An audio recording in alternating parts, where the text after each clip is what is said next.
Start. In principle, we can theorize about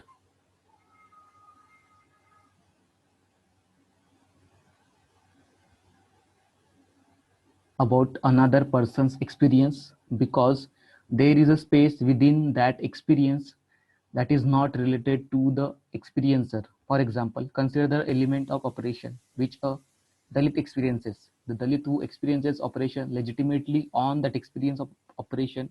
However, the experience of operation is also involve an oppressor, either as an individual or a system, and the Dalit has no control or ownership over this oppressor. So how much of the experience of operation can be owned by the lead who experiences operation in a particular act? Moreover, does a person who experiences operation on that particular experience or larger category that describe that experience? Is there a difference between a person who experiences operation once as against somebody who experiences it repeatedly, who has a greater ownership claim to the idea of operation? These questions are relevant because theory does not this does theory does this job of moving away from the particular. One's experience may not be enough to validate one's right to have a say about the conceptual world that describe that experience. On the other hand, not having any experience but theorizing about it also seems intrinsically problematical. It is this tension about theorizing that is manifested in two radically different approaches by two thinkers. At one end, we have Gopal Guru and his argument that only the people who own an experience can theorize about it. At the other end, we have Habermas, whose theoretical impulse, I would argue, arises in response to an experience but does not expect the theoretician to have anything to do with the experience.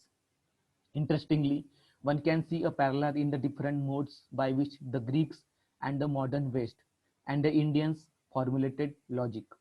Logic is a fundamental to theory, but logic itself was described in a different ways by these traditions. In the Indian case, the logician insisted that inference had to be grounded in the empirical way, whereas the Greeks, particularly following Aristotle, formulated the logical in opposition to empirical. One can read this difference as an insistence that theory had to be grounded in experience. The Indian view against the view that theory is in some fundamental sense independent of empirical, which is the position in Greek and modern logic and mathematics. There are different ways of understanding these oppositions. One way is through the binary of emotions and reasons. Experience is often placed under the idea of emotion and related terms, whereas theory is something that presumably arises under the action of reasons. To hold Habermas' position is to give into this absolute dichotomy between emotion and reason. There are many pointers to why such a dichotomy seems to make apparent sense. Experience is first person. Reason overcome individual capacity and also limitations. Experience is local, context specific. Reason attempt to establish the universal present in local specificities. But these two terms also share similarities. Both of them seems to be outside willful and conscious behavior of individuals. We have experiences just as we have reason. We make mistakes about deploying both our reason and experience, but the fact is that we have an innate capacity for both. Guru's position, in contrast to Habermas, is to erase this distinction and construct an essential relation between them. Asking for theory to be essentially related to experience is asking for reason to be essentially yoked to feeling, emotion, and such terms. This yoking is not at the level of legitimacy. That is, Guru is not claiming that it is epistemologically illegitimate to not relate to reason to emotion. He would like to claim that experience and reason are in some sense ontologically related. That is, they are related as facts of the matter. That is the reason why he finds an ethical component in this relation. It is ethically wrong to theorize about experience when one has not experienced the same oneself. The Habermasian approach is actually one that tells us what the role of theory is. In phrasing his approach in this manner, we can see a clear distinction between what he does and Guru's demand on theory. As will be discussed in the next section, Habermas' approach should be seen against the background of his support for modernity in general.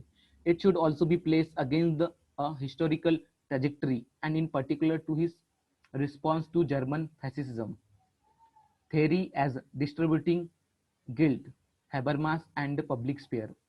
German role in the Second World War and related horrific consequences such as the Holocaust has inspired important theories. To give two well-known examples, particularly of relevance to this chapter, consider the responses to this event by two thinkers, Habermas and Levinas. One of the influential ideas inspired by Habermas is that of the public sphere. The idea of public sphere has been so much appropriated that many Indian experiences are facil- facilely described in terms of the public sphere. Whether these idea can be universalized as easily as some do is another question altogether, one that has already been addressed by Guru in the previous chapter. The point that interests me is this: how is it that we come to believe often effortlessly that categories defining another society, another experiential space can be easily appropriated to describe a different set of experiences? One way is through the use of concept, which seemingly transcend particular societies and culture. This idea of universality is indeed strongly present in Habermas' theorization of public sphere and principle of communicative praxis. Habermas' support for the larger project of modernity is in consonance with specific idea related to his theorization of the public sphere. He is also responding to his and his country's historical journey and engagement with fascism. Shocked at the depravity of the Nazi period, Habermas wanted to find a theoretical way to engage with what had happened. Engaging theoretically has the associated danger that it could become a means of absolving oneself from the sin of somehow even being related to these atrocities. Rational communication is potentially one way to stop such acts from happening again. Pensky notes that historical trajectory of the German land, including the pre-war era, dominance in the Middle Europe, the Nazi year, partition, reunification, all these define the relation of the universal and the particular in Habermas. Given this historical experience, the only way out for Germany was to be a democratic society, which liberal principle, and it is this principle that Habermas want to universalize. Universalism for Habermas is a collectively shared mentality, a sense of solidarity inhabiting a public space that is distinct from political or economic institutions. Pensky understands mentality as referring to a mode of conduct with its accompanying capacity for self-deliberation, for self-examination, and self-criticism. Although distinguished from the particular forms of life, it has to be rooted in some such culture. For Habermas, the real force of universalism is the moral domain, manifested, for example, as plurality and the response to different other. Habermas' writings on the nature of the German state, its relation with the past, and its problem after reunification all point to his attempt to construct a philosophy that is essentially beholden to the German experience. However, remember that Habermas' concerns are nothing new. They are part of the articulation of collective German guilds. Karl Jasper already wrote this in 1945. Germany cannot come to regain conscience unless we Germans find a way to communicate with each other. We want to learn to talk to each other. We do not just want to assert but to reflect connectedly, listen to reason, remain prepared for new insights. Strong Strong and Sposito argue this case of an in-depthness of theories to their social origin much more strongly. They begin by noting that the theory of communicative action make the case that rationally is relevant moral social concept. Speaking to each other places us in a moral position. The author point out that Habermas believed that the resources needed for the ethico-political democratic project are available in the Anglo-American and European tradition. Habermas tried to rehabilitate Western thought, not as a Western thought alone, but as a something universal. The specific Western thought that he privileged is that associated with the Enlightenment, Enlightenment.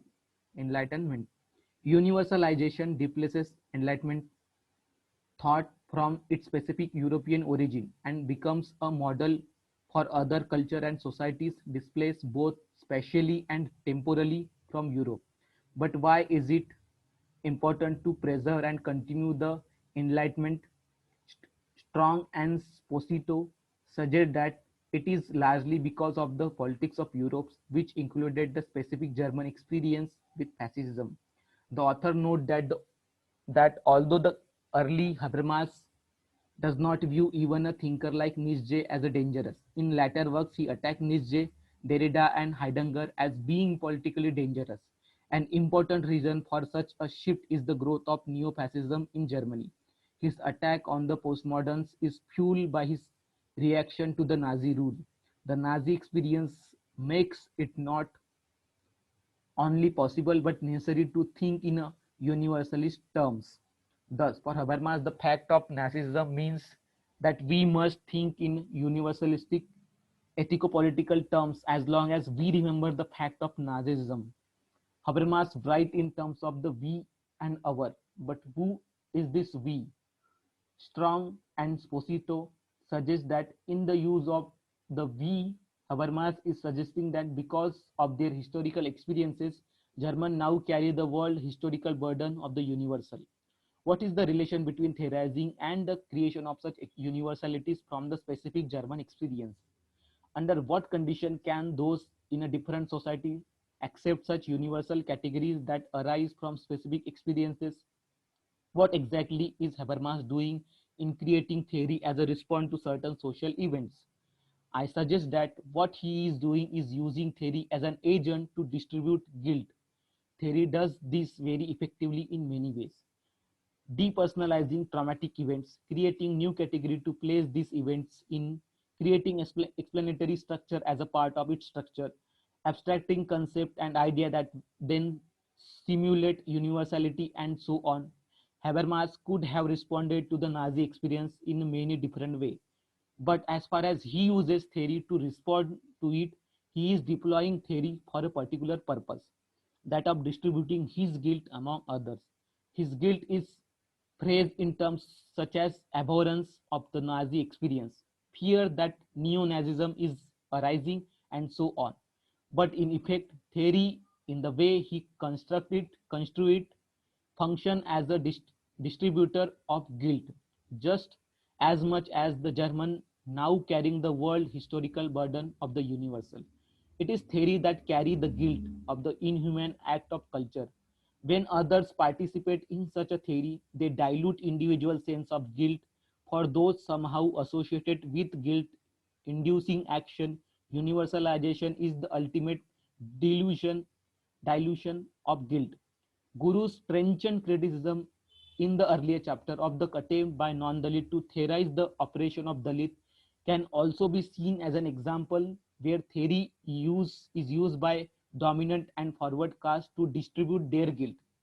There is a precondition for theory to do this job, namely its capacity to establish a distance between itself and experience. Habermas' support to modernity and his thematization of the public sphere with its concomitant idea of rational communicative practice are not theoretical moves that arise from live experience as formulated by gurus. In fact, the crucial point here is that experience cannot dictate authorship. Habermas' theory is for us, namely those who have not participated in that experience. It is we who are outside this experience in all sorts of ways who can build upon this theorization. It is we as a complete outsider to this experience who will carry on and pass on this universal guilt. That is, it is we as outsider who will theorize about this experience that is receding further and farther away from us. For Habermas, then theory is legitimated by its distance from experience. If he accepts Guru's position, then he would have to say that only those who have suffered under Nazi rule should theorize about it. So both Gurus and Habermas stand for two opposite views in their approach to the relation between theory and experience. However, Habermas' approach can be usefully contrasted with the Levinasian attempt to theorize about the Holocaust. Levinas's theory arises from life experience, a life experience of Nazism that he and his family had to endure. His construction of an ethical theory is directly mediated not just by an experience but by a live experience in which the idea of necessity I described earlier is strongly encoded. Guru's approach to theorizing about the Dalit is Levinasian's approach, in contrast to Habermasian one. For both Levinas and Gopal Guru, guilt is not to be distributed and shared among non-experiences through the guise of theory. Theory is to be felt, is to embody suffering, and pain is to relate the epistemological with the emotional. That is to bring together reason and emotion. That is really the challenge that Guru forces on practice of social sciences in India. End of chapter.